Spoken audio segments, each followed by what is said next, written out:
and welcome, dear friends, to the Leader's Edge, episode 5 of season 5. Health and wellness might be a trendy industry now, but staying healthy should always be in style. We only get one body and one life to live. So it is in our best interest to treat it with care. And so allow me to share with you two wise and insightful quotes about wellness. And I quote James Schaefer, who said, "If you want to enjoy health, start this very moment to cleanse your consciousness of all wrong thinking and rid it of every thought except the thought of love." And so another quotation that struck me also on wellness is from Greg Anderson, who said, "Wellness is the complete integration of body, mind, and spirit. The realization that everything we do, think, feel, and believe has an effect on our state of well-being." Tonight, we have a very, very wonderful guest who's very famous in this arena of wellness. And I'd like to welcome Kristel Bauer, and let me introduce her. Kristel Bauer is a wellness expert and founder of Live Greatly, with a mission of helping individuals thrive personally and professionally. Kristel empowers her audience to reclaim their well-being and attain their version of success. And that is what we can look for in our session tonight. As an Integrative Medicine Fellow, physician assistant, adjunct PBL facilitator at the Northwestern University, and an influencer in the wellness space, Kristel provides her expertise in nutrition, mind-body modalities, stress management, and work-life integration. She shares her empowering message as a speaker, consultant, and via her regularly international ranked top 100 self-improvement podcast, that's Live Greatly. With her experience in integrative psychiatry and functional medicine, Kristel has a unique perspective into optimizing physical and mental well-being. You can see and watch Kristel in Forbes, Thrive Global, and was recently live on ABC Chicago. That's ABC 7 Chicago. Kristel is currently working on writing her first book. Wow, Kristel. And she lives in the Chicagoland area with her husband, 2 children, and 2 dogs. So let us jump right in. Welcome to the show, Kristel. Good morning to you, and good evening here from our end. Yes, thank you so much for that wonderful introduction, Grace. I'm so excited to spend some time with you today to talk about all things wellness. So, how would you like to start? And maybe we can start with a question. How did you start with this journey on holistic wellness? Yes, that's a great question. And I think that's a wonderful place to start. So I knew early on that I wanted to do something for a profession that would help people. I didn't know exactly what that was going to look like in college. I was kind of back and forth. And ultimately, I landed on being a physician assistant. And that was a traditional route. I had traditional medical training. I explored all these different areas like surgery and ER and, internal medicine and all of that. And then when I went out into practice, I was in a hospital-based setting, I was in an office-based setting, and I really got exposure to Western medicine and to traditional medicine. And I did that for a period of time. And then I ended up being home with my children, and I was a stay-at-home mom for about 6 years, which was a great journey. But in that period of time, my interest shifted. And I realized that a lot of the things that I had learned in my medical training it wasn't going to make me feel as healthy and optimal as I wanted to be during pregnancy. And I didn't learn about nutrition. I hadn't learned about, the benefits of eating organic food and avoiding artificial sweeteners and some of those things that I started to crave and want to know, how can I really support my health and be really thrive, and feel good and have more energy. So I got really interested in that, and also into things like yoga. And then what ended up happening is my mother ended up getting diagnosed with stage 4 cancer. And that was a big surprise to our family. And it was lung cancer as a non-smoker. So that was a shock, and it had spread. It was stage 4. So what that did is that got my brain working into what can we do, all the different modalities that are out there to support her and to support my loved ones and myself during that challenging time. And I really got into looking into integrative medicine, more holistic modalities. So she went the traditional route. She had all of the therapy she needed, but in addition, she also saw an integrative medicine physician. I got trained in Reiki and started to do that. And we really were exploring all the different things that we could do to support her mentally, emotionally, spiritually, as well as physically. So that got me really fascinated with this whole world of mind-body medicine, lifestyle medicine, and really living your life to the fullest, not just going through the motions, but really discovering your purpose, sharing your purpose with the world, feeling energized and excited about your life. And that pushed me back into the clinical world. And I started working in functional medicine, which is a lot about gut health and vitamins and supplements and looking at root causes. And I worked in integrative psychiatry. So looking at more, again, root causes to things like anxiety and depression and things like that. So throughout all of that, I wanted more. I wanted to learn more. So I became an Integrative Medicine Fellow with Dr. Andrew Weil. And I then decided I was going to leave clinical practice. I was like, I have all this knowledge. I've learned so much. I want to do more. I want to share this on a wider scale. And that's when I started Live Greatly and my podcast and more speaking and teaching and all the things that I'm doing now, just really to empower people to realize that we have a lot more control over our health and well-being than I think most of us believe. In many parts of the world, Kristel, integrative medicine may not be something that's well understood by many. So can you just expound a bit on that, at least for many of us to really get to know what it is, how is it implemented, and why people go into integrative medicine? Yeah, that's a great question. So integrative medicine is looking at all the different components to well-being. So it could be looking at, definitely your physical body and any symptoms that you're having. And maybe in certain situations, medication is needed, but it's also looking at other components as well. And things like, what are your relationships like? How are you doing with your sense of community? And how about your emotional state? Are you supporting yourself in those arenas? How about your, spirituality? Are you feeling fulfilled in that area of your life?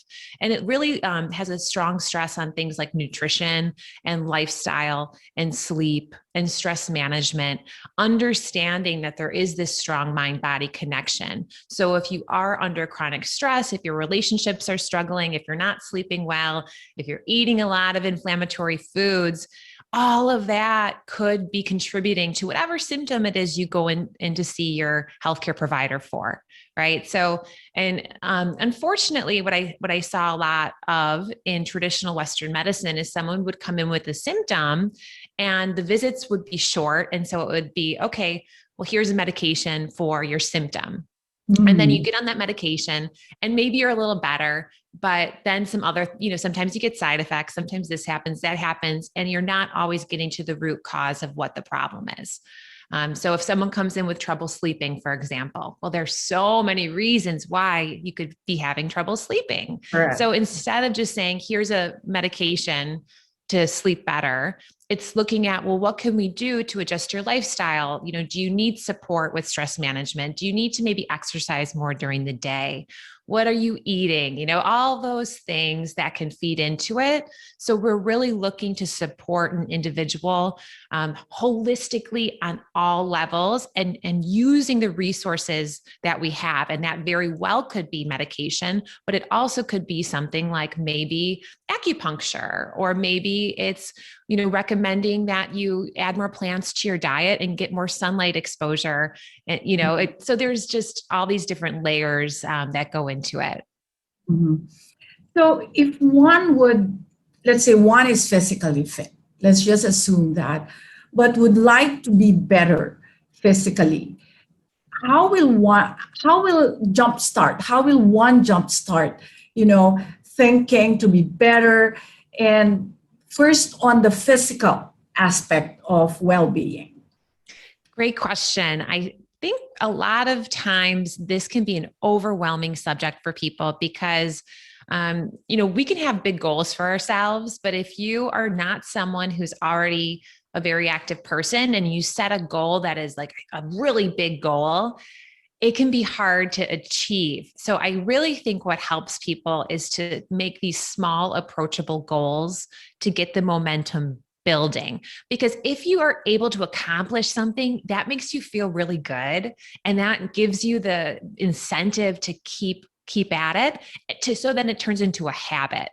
But what needs to happen is you need to be able to repeat these behaviors and these positive activities for a period of time. So it becomes a part of your routine. It becomes a habit. And that's where people can get into trouble, is that amount of time that it takes to get to that place where it's just like second nature. You work out and that's just what you do, and you expect it and your body likes it and you feel good. So I would say, just for wherever you're at, set a small goal that you can do.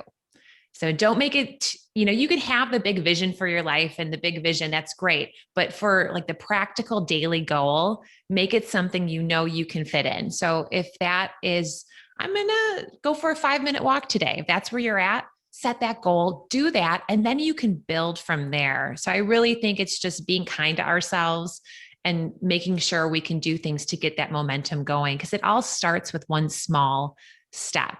So that would be my advice for the listeners, just to set that goal today and make progress. Sounds good, because a lot now are talking about having 8,000 steps, 10,000 steps a day, and they're just the starters who are so overwhelmed with the numbers, and they would say, I'll never make it. 8,000 steps a day, especially if they lead a sedentary life or they're just behind their computers with this work from home that's so common now because of the prevailing circumstances. And so, Right. I know that you've mentioned actually that it's really holistic. It's the mind, body, and spirit. And what about going into your mind, the stress management, being aware of what is it that is a concern right now, where I can address it, how can I address it, so that I would be more in a better state of mind well-being? Sure. That's a great question. And before I answer that, I just want to go back really quickly because something you said sparked some thoughts. So if you're someone who struggles with taking care of yourself, if you feel that, like, for some people, they put themselves last, they take care of everybody else first. They feel like they don't have time for self-care. They don't have time to exercise because maybe they've got to take care of the kids or they've got to get their work done.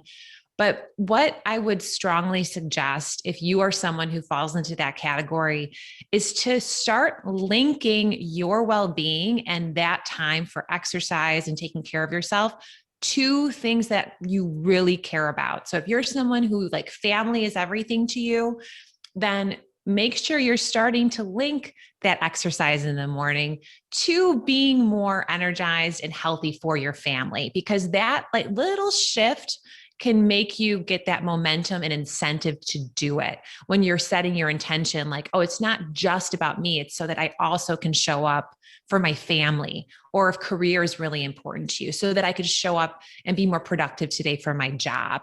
So I would just recommend people to, whatever it is that's super important to you, link those self-care activities to that. And that can be really helpful. And maybe it's, okay, I'm going to take a call on a walk today. I have a work call. Instead of being in front of my computer, I'm going to take it outside and go for a walk. So again, those small goals, but linking it to the things that are meaningful can be really helpful.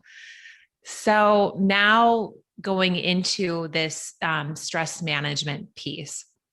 So it has been a challenging year for year and a half for a lot of people. There has been a lot of stress and a lot of change, and also a feeling, I think, for a lot of people of not being in control. And there's so many things that are out of our control. But here's the good news. While we can't control the external world around us at all times, we can control our response to what is happening. So that's something we do have control over. And having stress management techniques in place can help keep you grounded. So even when there are stressful situations in life, which is going to happen, life is going to present us with challenges. That's part of this big learning journey we're all on together.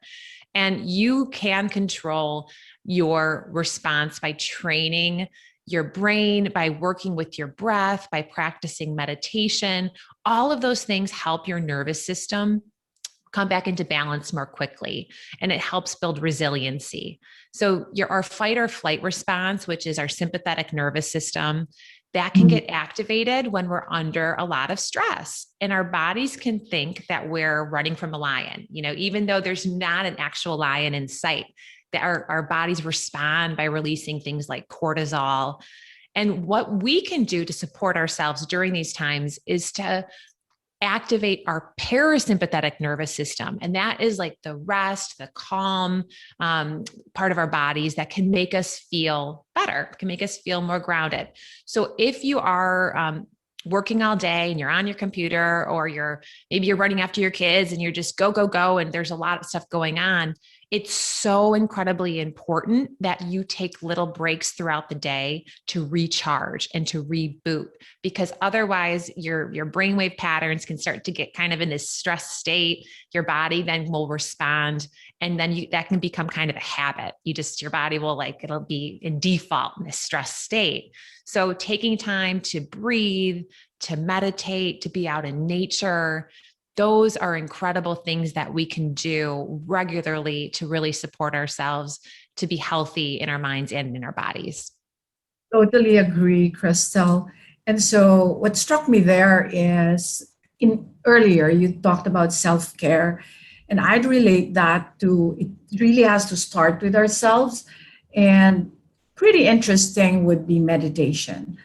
I'm sure there are different ways, different types of meditation. And what can you share with us?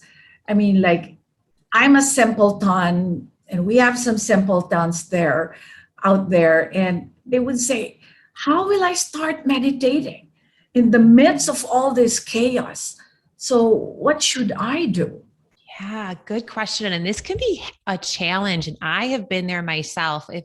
If it's a stressful time in your life, it can be challenging to sit and to meditate sometimes, because there's all this energy going and you're feeling wound up. So personally, if I've had something really stressful happen, that for me personally is not the time where I would say, I'm going to sit and do a 15 or 20-minute meditation, because I feel like I have to get that energy out.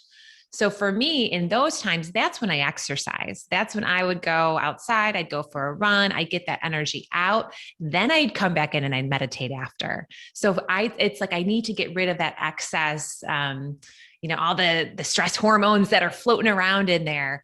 But for someone who does have a very busy mind, I think moving meditation is really valuable. And it's a wonderful practice where you link your breath to your movement, or things like walking meditation. If you like being outside, walking without the goal of getting to a certain destination. You're walking, being present in each step. And that's what it is. But I think movement for people who do have that active mind can be really helpful. Yoga is another meditative practice. Each movement, you link it to your breath. So Tai Chi, Qigong, those are also things that people can try. So I think that's one type of meditation. It's a moving meditation. Another way to meditate is to do a guided meditation. So if you feel overwhelmed trying this on your own, there are so many apps out there, and things like body scans can be really relaxing, where they walk you through the different body parts and you relax them. And then once you're relaxed, you just focus on your breath. So they kind of like walk you into it. Now, other like mindfulness meditation practices are just sitting and focusing on your breath. You come back to your breath. You're training your brain to come back to your breath. Your breath is always in the present moment. Your body is always in the present moment. So when you're anchored into your body and you're anchored into your breath, you're building mindfulness, and your thoughts will come. And I used to think in the beginning it was about getting rid of the thoughts, and that's just not practical. It's about allowing them to flow past. They're going to come, you're going to let them go without attachment. That's the goal. Come back to your breath. So that's a practice I still struggle with. I'm still working on that myself, because I'm more of a person who likes the moving meditation, but I know that I really could benefit from that more quiet mindfulness sitting meditation. So it's a practice. It's not about getting it right. It's a journey in trying to help ourselves be more anchored and live a more fulfilling life in the here and now. Right. And it's also what you mentioned earlier, that you build the habit. It's really building the habit, taking time in a particular time within the day. You just call, let's say 15 minutes of your time, maybe after waking up or after having your coffee, your breakfast. But it is building that habit within you, just to quiet down, be mindful of yourself, be mindful of the things around you, right? And maybe some would benefit from the meditation, and others would be more on the physical side. They forget about the meditation side, but they would really, really sweat it out, 1 hour a day, more on the physical side, right? Yeah, I think ideally getting some of both, they're going to have unique benefits. But I love what you mentioned about creating that habit, because it really is so important to have that routine. So if you really want to start a meditation practice and you're feeling a little overwhelmed, just like I was talking about with exercise, small goals and build the momentum, same thing here. Maybe you say, I'm going to meditate for 3 minutes today. Keep it small. Do that for a couple of days. I'm going to meditate for 5 minutes, and then you can build, because everybody has 3 minutes. You can take 3 minutes to meditate, and try and go to the same place every day. And then you're creating that space for yourself. So our bodies then automatically respond when we walk into that space by having a sense of like, okay, relaxation, I'm ready. We're preparing our bodies for what's about to happen. And you can also link it to certain activities. So maybe it's something you already do. Like you mentioned, maybe you have your breakfast, right after breakfast, you meditate. Or maybe it's, okay, I go in and I brush my teeth. And I know every time when I'm done brushing my teeth, that's when I go over to my meditation cushion or my chair, and I sit and focus on my breath, or listen to peaceful music for a period of time. Yeah, that's true. Kristel, nowadays there are so many webinars and podcast apps that are out there because of our current situation. Which brings me to what you mentioned earlier when you found out that your mom got sick And now it's, just seeing a relative or knowing a friend getting sick of COVID, right? It just affects everybody. What I'm hearing now is that before we used to hear numbers, now we hear names of people we know who have been affected by COVID or have passed on because of COVID. And so it brings me to the question of what would be that holistic method that you have, got yourself into, that you've done with your mom when she was unwell, which a lot of the people who are watching now can very well relate to because they know of people, they know of friends or family who are sick or who have gotten sick or who have passed on. Right, right. Well, this is it's definitely a challenging time for a lot of individuals. And I think what's so important is to try and crank up the self-love in this time frame. So be kind and compassionate to yourself. And if you are able to develop mindfulness practices, I think that's incredibly valuable, where you're bringing your focus back to the here and now, because these types of situations can feed into those what if thoughts. What if this happens? What if that happens? And that can stimulate and activate a lot of fear. And if you're able to just come back to the present moment, we have, you can act in the present moment. You can respond in the present moment. We can't do that for pretend things that we're creating in our minds about these what if scenarios. And that's what ends up creating so much of anxiety and fear is there's nothing you can do about those what if thoughts because they haven't actually happened, right?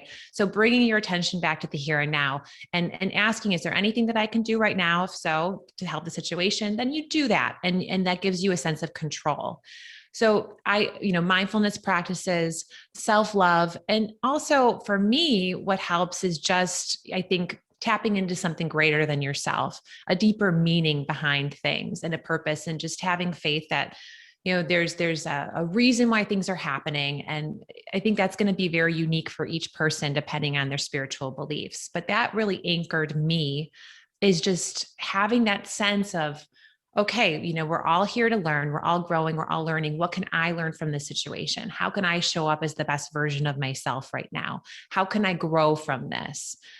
Because it can be very overwhelming. And for me, having that sense of meaning and learning behind it helped me. And I think, if someone is struggling, also getting support from those around you, potentially counseling or healthcare practitioners, but reach out and get support if you're struggling, because that helps, being able to talk about it and develop different coping skills to get you through those tough times is so incredibly important. I think more and more nowadays have really gone into a deeper level of spirituality because of their own experiences in the past year and a half.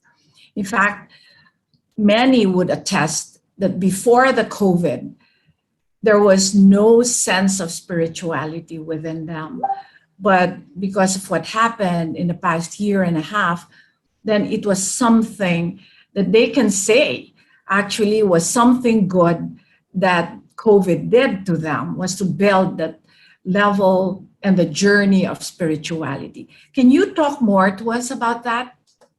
Yes, for me, I really tapped into that after my mom's diagnosis. And I think of that for a lot of people, when you have those big life challenges, it wakes something up in you and it makes you think about the bigger picture.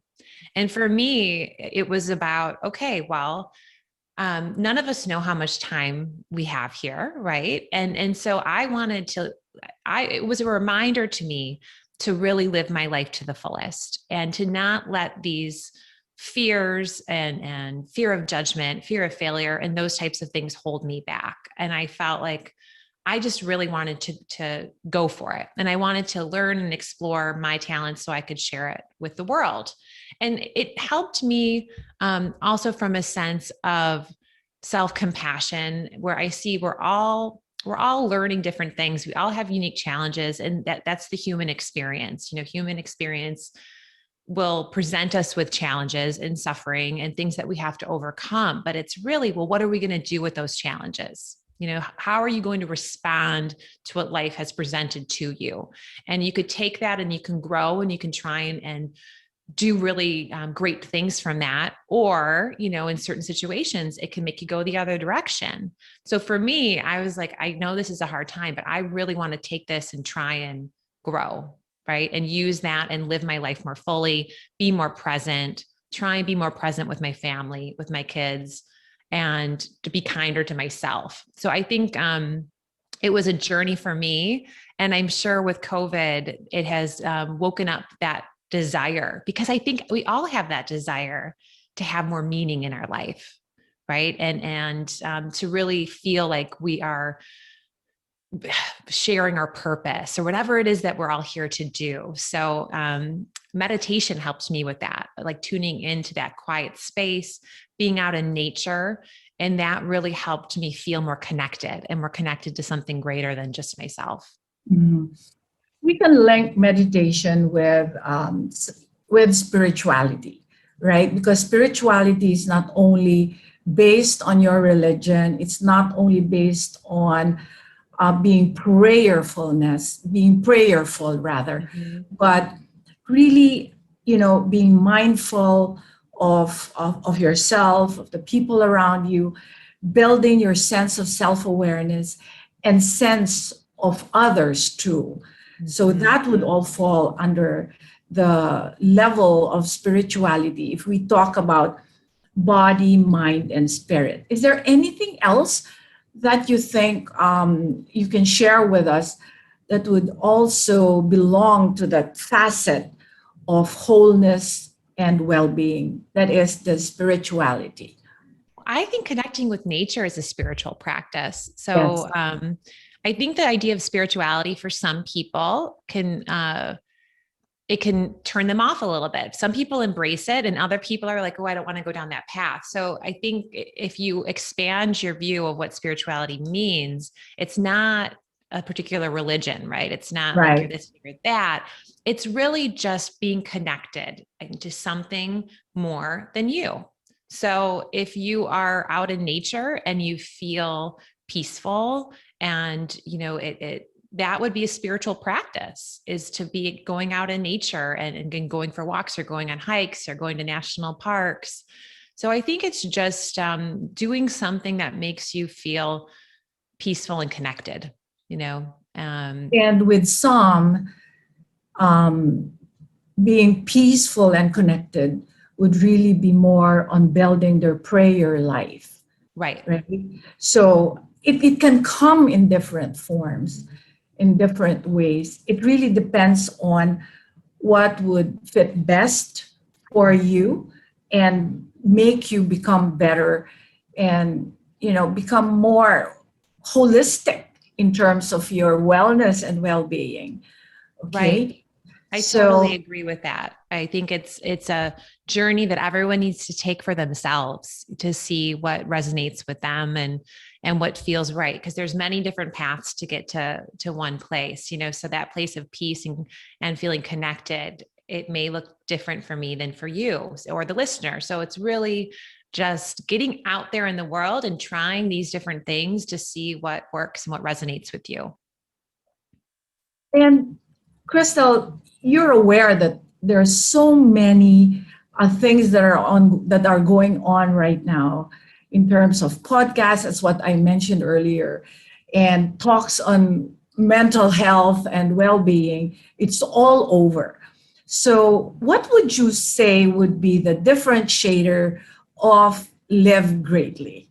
Oh, sure. Well, for me, I love taking this integrative medicine spin, and also what I've learned throughout my own journey and being an entrepreneur. So, what I'm really excited about sharing with people is that you don't have to sacrifice your well being to attain success. I think there is this idea that sacrifice is needed, hustle, hustle, hustle, hustle. And I just don't agree with that. I think there are times where you're going to have to put in more time. You're going to be maybe staying up a little later if you're starting a new business. But I think in the big picture, to truly thrive and live a fulfilling life, we have to take care of our well-being. And that there's, so many things we can do with that, but I love talking about how nutrition can impact that, how all these different components of lifestyle can impact that, but also how all that stuff can improve your performance. So by doing these things, it actually can help support you in your career, in your goals, because I do believe we all have a great purpose and talents that the world needs. So it's figuring out what lights you up, what gets you excited, and how can you support yourself in sharing that with the world. Thank you very much, Kristel. So before we end this episode, I'd like to ask you, what would be your parting message to our viewers out there? Ooh, let's see. Let me think about this for a second. I would say to just make sure that you are making yourself a priority, that everything starts with you. So whatever it is you're doing in your life, if it's, you're a parent or you're trying to be successful in your career or you're just trying to figure it out, it all starts with taking time for yourself. And that's not a selfish thing. Self-care is not selfish. It is a needed act so that you can be your best self. You can show up as the best version of yourself in all areas of your life. So take some time today for yourself, whether it's taking a walk in nature, trying that 3-minute meditation, or something that nourishes you, and build from there. Wow, thank you so much, Kristel. And so, friends, this is really a very enriching experience through virtual, through our talk with Kristel tonight. And so please watch out for our next speaker for the upcoming episode. And I think our speaker will be Colleen Chulis. And the topic for discussion will be on maintaining integrity as a leader. And therefore, before we end, please remember to click the like and the subscribe buttons. And so, Kristel, thank you so much for your time. It's been a pleasure to have you with us here on the show. And so, thank friends, you so much. Remember that learning is a never-ending journey with limitless vistas. Good night, everyone.